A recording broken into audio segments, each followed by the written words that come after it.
Bismillahirrahmanirrahim. Berlibur ke Tanjung Pinang naik kapal selam, menunggu di pinggir telaga. Ketika ada yang mengucap salam, harap menjawab dengan bertenaga. Assalamualaikum warahmatullahi wabarakatuh. Selamat siang Bapak Ibu, salam sejahtera untuk kita semua. Yang kami hormati Ibunda kami, Ibu Nyorita SPD MM selaku Kepala Sekolah SMP 3 Batam. Yang kami hormati Ibunda kami, Nurni Kepala Sekolah SMP 12 Batam, yang hadir pada saat hari ini beserta rekan-rekan sejawat yang sangat berbahagia datang berkunjung di SMP Negeri 3 Batam. Saya percaya Bapak Ibu yang hadir pada hari ini merupakan salah satu agen-agen transformasi perubahan dari SMP Negeri 12 Batam yang mengantarkan SMP Negeri 12 Batam sebagai salah satu sekolah penggerak daripada angkatan pertama yang memiliki banyak sekali prestasi yang kami lihat. Dan kami juga belajar kepada SMP 12 kemarin kan Bapak Ibu ya, studi kunjungan juga. Nah kali ini kami sedikit ya akan berbagi praktik baik mengenai budaya positif sebenarnya yang sering Bapak Ibu lakukan beserta anak-anak pada dasarnya. Nah budaya-budaya positif ini akan kita mulai biasanya dari pembiasaan yang dibilang oleh kepala sekolah tadi ya Bapak Ibu. Jadi ada program kegiatan yang sebenarnya harus kita siapkan ya, kemudian kita laksanakan, kemudian kita evaluasi sampai dengan nanti kita refleksikan. Nah kegiatan-kegiatan itu sebenarnya sudah bersinergi dengan sekolah penggerak Bapak Ibu. Tanpa Bapak Ibu sadari, kegiatan itu sudah masuk dalam kegiatan aksi dari sekolah penggerak. Mungkin Bapak Ibu ketika mengisi instrumen ini dari tingkat kota itu mungkin hanya sedang mengisinya saja, karena bukti fisiknya sudah banyak terdapat di kegiatan sekolah penggerak juga salah satunya Bapak Ibu ya. Nah saya sampaikan juga ya Bapak Ibu, dalam pelaksanaan adiwiyata ini harus diluruskan niatnya dulu.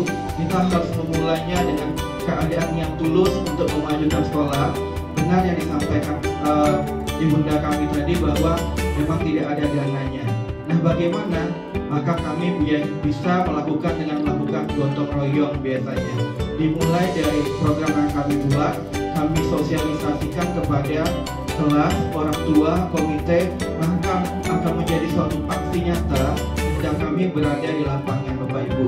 Nah tentu kegiatan itu harus berkelanjutan dan berkesinambungan ya Bapak Ibu. Pada dasarnya yang harus dilengkapi dalam instrumen kegiatan adiwiyata itu dimulai di tingkat kota. Nah instrumen pada kegiatan tingkat kota, kemudian tingkat provinsi, bahkan tingkat nasional itu akan mengalami perubahan dari tahun ke tahun, tidak sama.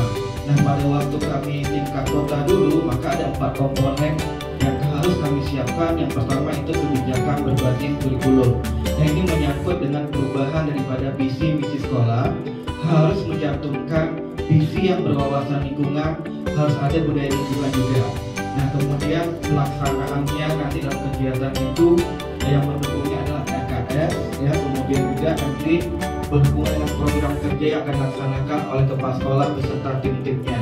Setelah itu maka akan terjadi penyusunan nanti pelaksanaan kurikulum berbasis atau berwawasan lingkungan. Seperti nanti kurikulumnya sudah, karena kita kurikulum merdeka ya Bapak Ibu sekarang ya, tentu nanti persiapannya tidak RPP lagi, tapi sudah modul ajar. Nah jadi yang Bapak Ibu siapkan ke depannya itu tidak lagi rencana pelaksanaan pembelajaran, tapi modul ajar yang sudah berwawasan lingkungan. Nah kebetulan kami selama dari tingkat kota, tingkat provinsi sampai tingkat nasional itu masih menggunakan instrumen yang masih lama, kemudian masih menggunakan RPP sebagai rencana pelaksanaan pembelajarannya. Nah bahkan setelah ada RPP itu nanti jadi kebijakan kurikulum berwawasan lingkungan, instrumennya juga harus mengarah kepada berbudaya berwawasan lingkungan juga Bapak Ibu. Nah entah itu 1-2 soal yang Bapak Ibu buat harus mencerminkan nilai-nilai budaya berwawasan lingkungan Bapak Ibu ya. Dalam kurikulum itu nanti juga bisa dikembangkan kegiatan ekstrakurikuler yang berwawasan lingkungan juga ya, seperti mungkin PMR, kemudian nanti pembuangan sampah dan sebagainya, apotek hidup ya. Maka mau tidak mau siap tidak siap semua guru harus terlibat juga dalam kegiatan yang berwawasan kurikulum lingkungan itu baru nanti ada namanya pelaksanaannya ya. Setelah tadi ada pelaksanaan partisipatif daripada kita sebagai warga sekolah, guru, siswa, orang tua siswa, komite, mitra sekolah juga harus mengembangkan ya, bertanggung jawab dengan pengelolaan lingkungan yang ada di sekolah ini Bapak Ibu. Sampai dengan yang terakhir, sarana prasarana yang kita harus gunakan juga sudah harus berwawasan lingkungan. Misalkan lampu hemat energi, kemudian pengelolaan air bersihnya sudah bagaimana? Adakah tersedia air minum yang bisa dikonsumsi oleh siswa? Apakah ada wastafel di setiap kelas, juga salah satu poin-poin penting ya. Nah, instrumen-instrumen ini ternyata mengalami perkembangan yang semakin lama semakin menuntut bahwa sekolah yang dari nilai 60 pada masa itu kemudian meningkat menjadi 80 untuk tingkat kota ya Bapak Ibu. Nanti di tingkat provinsi berbeda lagi, bahkan tingkat nasional ya. Saya percaya SMP 12 selalu siap ya. Sudah banyak bukti fisiknya ya Bu, tinggal masukkan selesai nanti ya. Karena sudah berjalan selama kurang lebih 2 tahun ya Bu, ya sekolah penggerak juga ya. Nah, kemudian Bapak Ibu, segala instrumen nanti mungkin akan dipandu oleh teman saya. Mulai nanti pengelolaan bagaimana visi yang baik itu apa-apa saja indikatornya. Kemudian kurikulum yang baik itu POSP-nya sekarang ya. Kurikulum operasional sekolah yang baik itu bagaimana nantinya, sampai dengan pasal pembelajaran, asesmennya, nanti sampai juga sarana yang akan digunakan. Maka itu akan dipandu oleh teman saya berhubungan dengan instrumennya. Karena memang pada waktu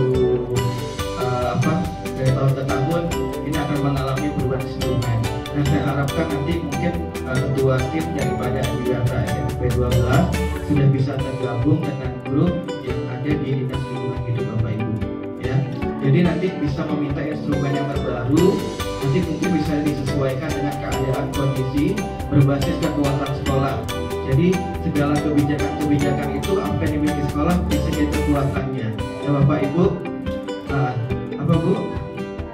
Ditanya tadi enggak ya? Bu, ini nggak ada pertanyaan. Tak kira saya nanya tadi. Ada cerita. Oke. Jadi segala instrumennya itu bisa nanti Bapak Ibu kondisikan dengan Ibu bisa curi start, minta saja dulu DLH ya, biar cepat selesainya nanti ya. Mungkin itu saja, nanti saya kembalikan linknya. Pada intinya ada 4 komponen tadi yang akan menjadi tujuan ya pengelolaan budaya berwawasan lingkungan atau membuka sekolah Adiwiyata ya. Kemudian sekarang sudah mengalami sedikit perubahan, sudah menjadi komponen Bu. Kalau saya nggak salah dengar ya Bu Ade, sudah jadi 3 komponen. Kalau kemarin masih 4 ya Bapak Ibu. Nah, untuk instrumen ini biar dijelaskan